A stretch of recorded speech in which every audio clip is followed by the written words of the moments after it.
Thank you for tuning in to today's video, which showcases our little road trip to San Antonio, Texas.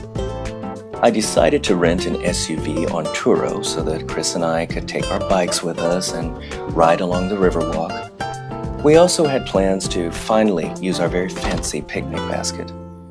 Before leaving Houston, we stopped at Chris's job, Mademoiselle Louise, where we got baguettes for the picnic and a little light brunch before hitting the highway.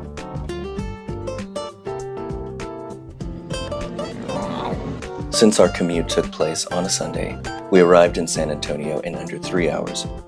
Our Airbnb was located inside the Travis Building. Originally constructed in the 1920s, the Travis Building was named after William Barrett Travis, a Texas commander said to have helped initiate the Texas Revolution. I haven't been able to figure out why there's a single-engine airplane hanging from the ceiling of the lobby.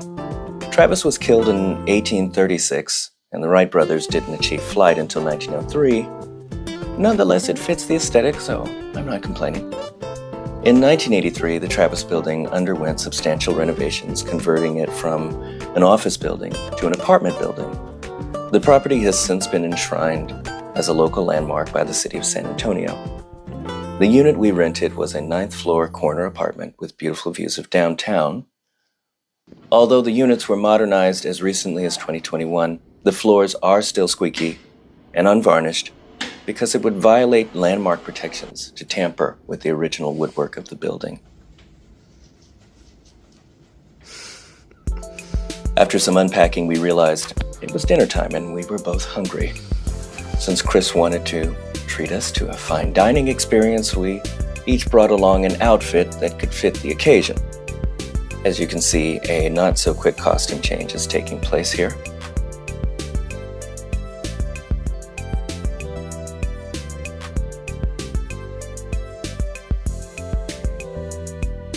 Eventually, we headed out on the town to explore our restaurant options.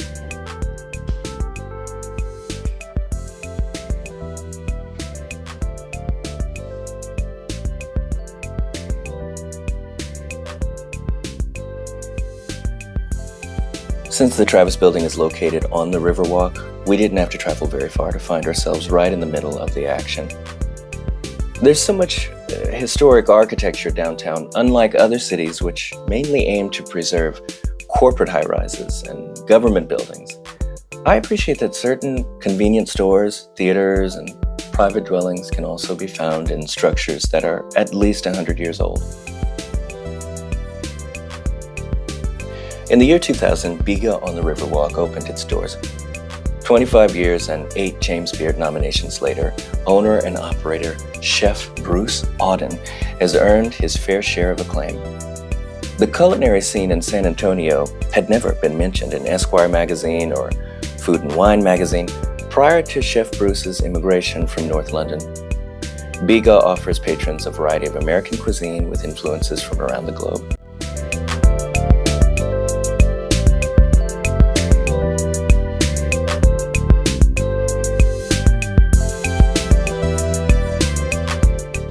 Of course, they didn't believe Chris was old enough for his glass of rosé.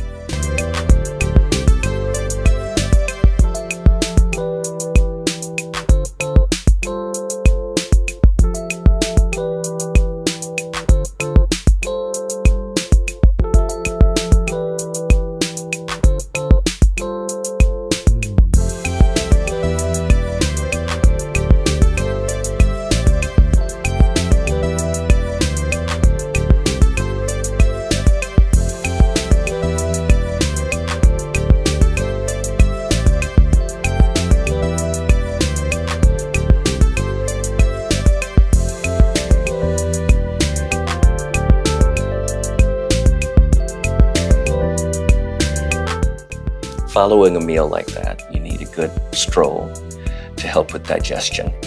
We spent the rest of the evening strolling through the beautifully illuminated Riverwalk corridors.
Chris and I haven't been spending much time together lately. Work has been demanding a lot from both of us, and our responsibilities are only going to increase. When Chris decided we should visit San Antonio, my past 2 visits had been very uneventful, so I didn't expect to be blown away.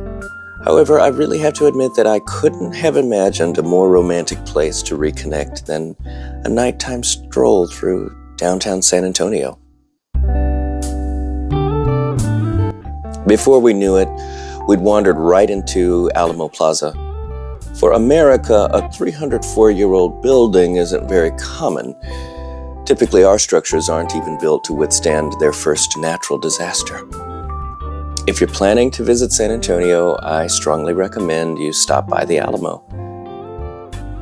Chris and I have already been inside before, so we ended up not getting tickets this time around.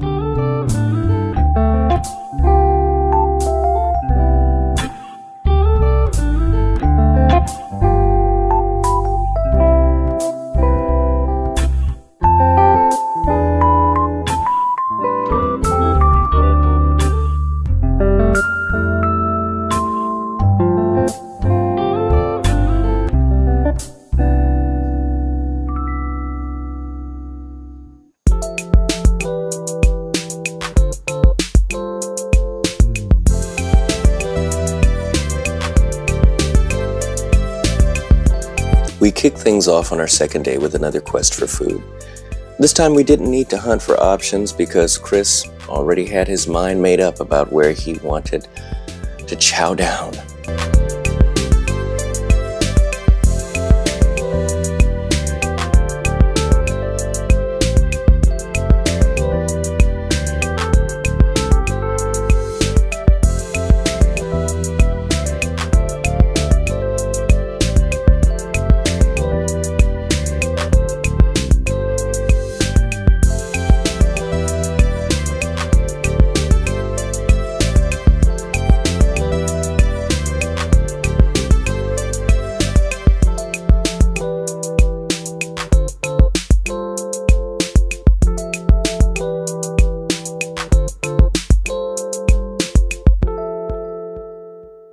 Chris has the cutest torta face, don't you think?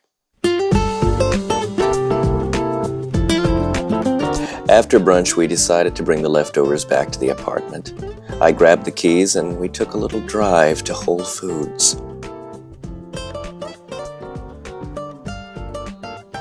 We had everything we needed for the picnic except deli meat and cheese. Much to my delight, we discovered a Hallmark store which had an entire queer greeting card section. This was my first indication that San Antonio was an accepting place to live. We always have to consider this when traveling. Depending on where you are, holding hands while walking down the street could end in a fisticuffs.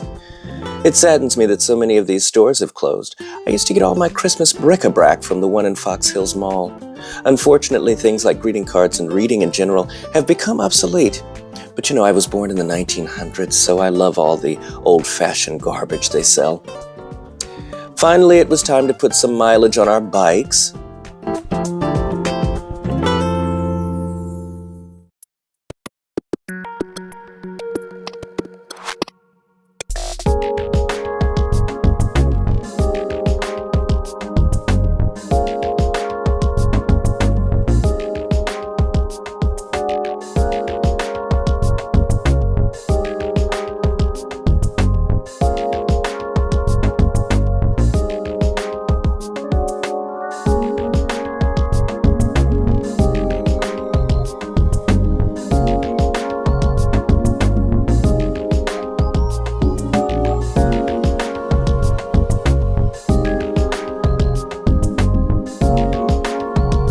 These apartments were seriously making me reconsider our place in Houston.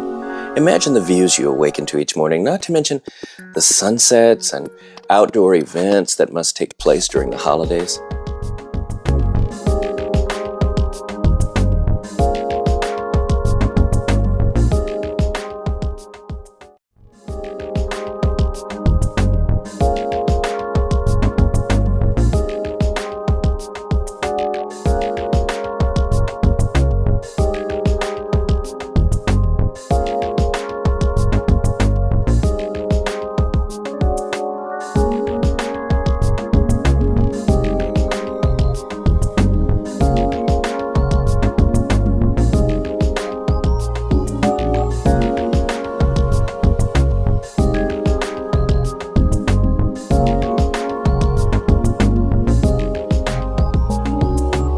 About an hour into our ride, we stumbled upon Mission Concepcion, yet another historical mission dating back to 1731.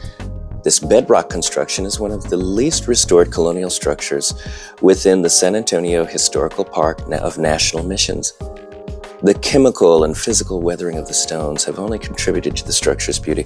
You can currently attend Catholic Mass at Mission Concepcion every Sunday at 10 a.m. and noon. You know, when I think of missions, I usually think of white people taco night. You know, mission tortillas and those crunchy taco shells. Since I've entered into a relationship with a Mexican who is thoroughly steeped in his Mexicanness, I have learned that those things aren't really a part of the authentic Mexican experience.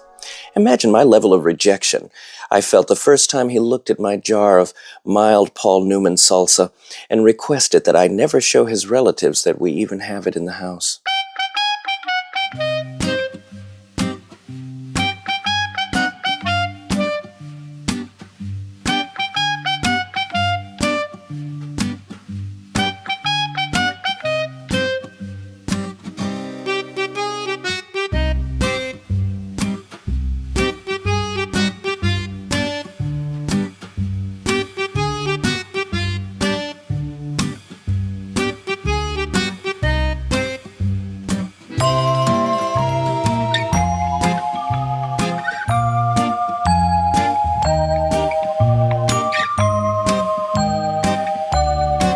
My second indication that San Antonio is probably an accepting place for queer people came from this geode and crystal shop.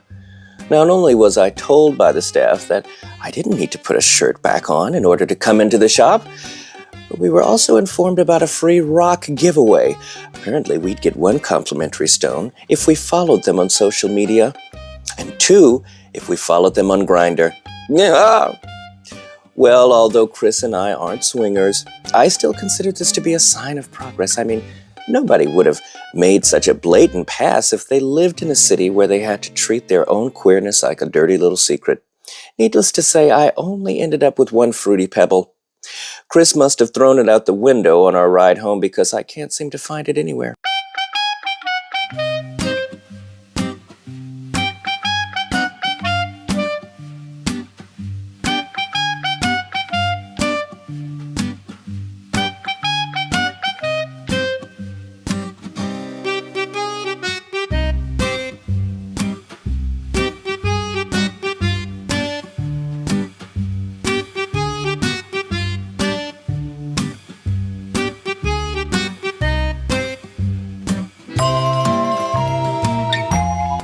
This little plaza reminded me of Alvera Street in Los Angeles, which we'd take field trips to every year at St. Bernadette.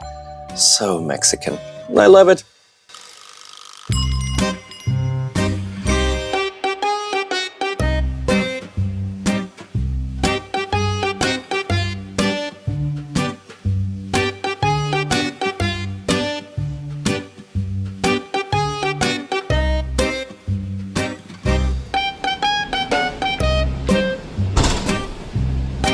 It was the last day. So sad. Single tear. We ended our stay with brunch at La Villita. I assume this means the village.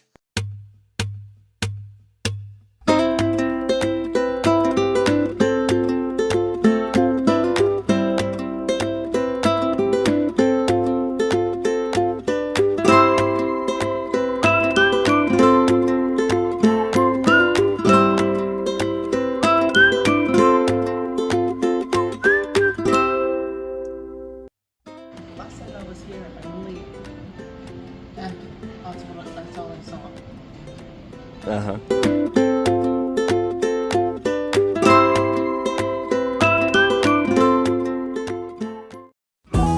This place was the oldest art studio in San Antonio.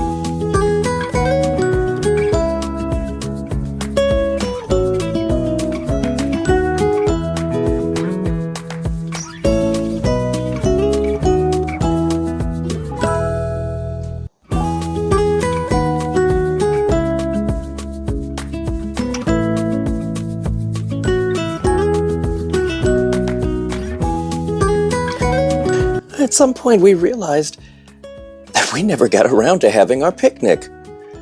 Before hitting the highway, we decided to put all of our perishables on ice and picnic at the Manil Park once we returned to Houston.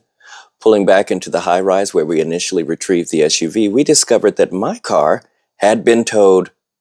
Needless to say, I was not in the greatest mood about this. Instead of canceling our plans, Chris decided it would probably boost my spirits if we just transitioned our picnic into the living room of our apartment. Since it had already started raining that evening, the change in scenery actually worked out for the best. I already know that Tammy is probably squealing at all the British condiments I picked up for this picnic, compliments of World Market.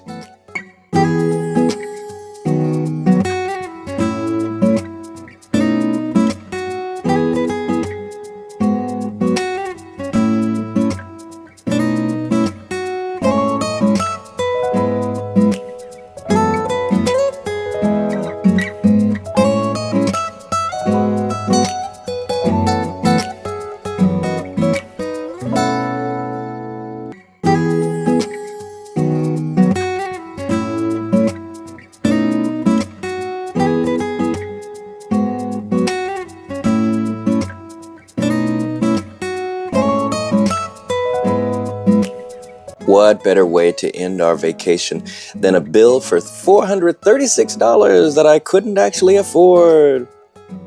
Anyways, if you've made it to the end of this video, thanks for watching.